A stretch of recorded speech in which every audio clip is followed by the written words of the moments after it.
Կառավարության համակարգում վաճառելի նախագահության գործում է կոռուպցիայի դեմ պայքարի խորհուրդը, որը հիմնական համակարգող քաղաքական մարմինն է այս ոլորտում եւ ինչպես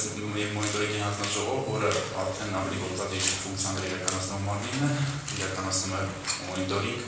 կոռուպցիայի դեմ պայքարի ռազմավարության եւ դրա գործողությունների ծրագրի իրականացման նկատմամբ։ Եվ բացատրելի մասով մեր արդեն մենք ոնց որ ասած մոտենում ենք մեր երկրորդ ռազմավարության իրականացման ավարտին։ Առաջին հերթին ստեղծվել է ինստիտուցիոնալ բազա, շուրջ 25 շահագրգիռ կառավարության ռազմավարության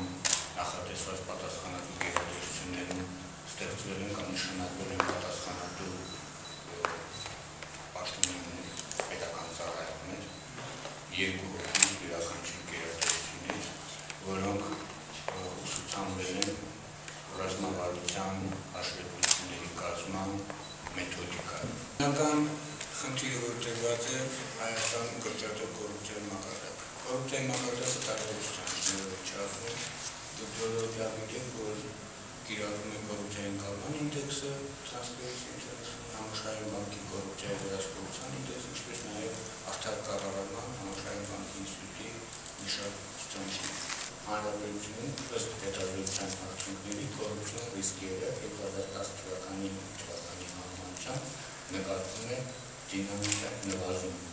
Այդ կոռուպցիոն ռիսկերը կնքատված են քաղաքացի պետական ծառայող փոխհատուցությունների արդյունքների հիման վրա։ Սա է իմաստը։ Առավել տարածված կոռուպցիոն ռիսկերը դրան շարունակված բնակավարներում են եւ այդ հետազոտությունները ցույց տալիս, որ այդ ռիսկերի հիմնական կրճատումները էպիդեմիայի նկատվում են հենց այդ բնակավարներում հիմնական պետավտոտեսությունում, առողջապահությունում, ծառայությունում, որոնք պայմանավորված են հիմնական մեկ ընթացող վարչարական բարեփոխումների եւ ծառայությունների մատուցման որակի մատչելիության բարձրացման քայլերով։ Դատական համակարգում ինչպիսի կոռուպցիոն ռիսկեր կան ու միտումները։ Անկեղծված մենք այդ հարցը չի նայել, որովհետեւ ինչու՞։ Դատական համակարգում ցանկապես մանրամասն վերլուծություն չկա, հետազոտություն չկա, նշվում է, որ քաղաքացի համակարգից վերլուծություններից կան, բայց կոռուպցիոն ռիսկերի իմաստով հետազոտություն չկա։ Դա նորմալ ինչ արդյունքներ ենք արձանագրել անցած ռազմավարության իրականացման վրա։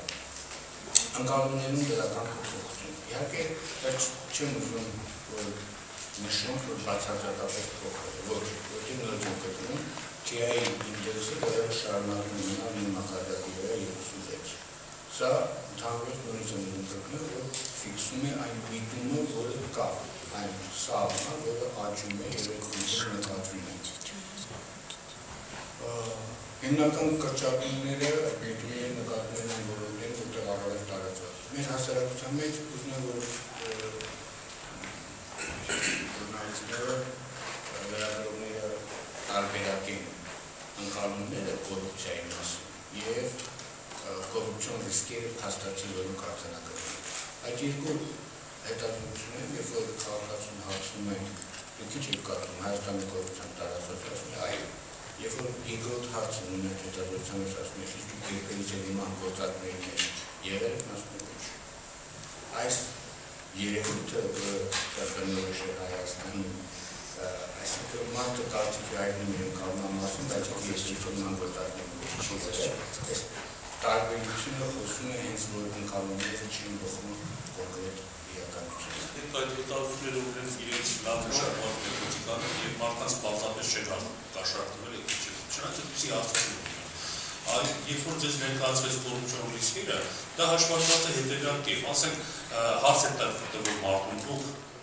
երբևէ տվյալ ժամանակահատվածում առաջվել եք պետական մարմնի որևէ պաշտոնյայի հետ ձեր հարցով։ Դրանին նա պատասխանեց այո։ Հետո հարցում եմ, դուք կատարել եք այդպիսի վճարումներ, հավելյալ վճարումներ կատարել եք, թե չեք կատարել։ Արդյոք կաշառակում եք, հավելյալ վճարում կատարել եք, թե ոչ։ Հիմա շարունակություն լսեք, հարցվելից եք համար։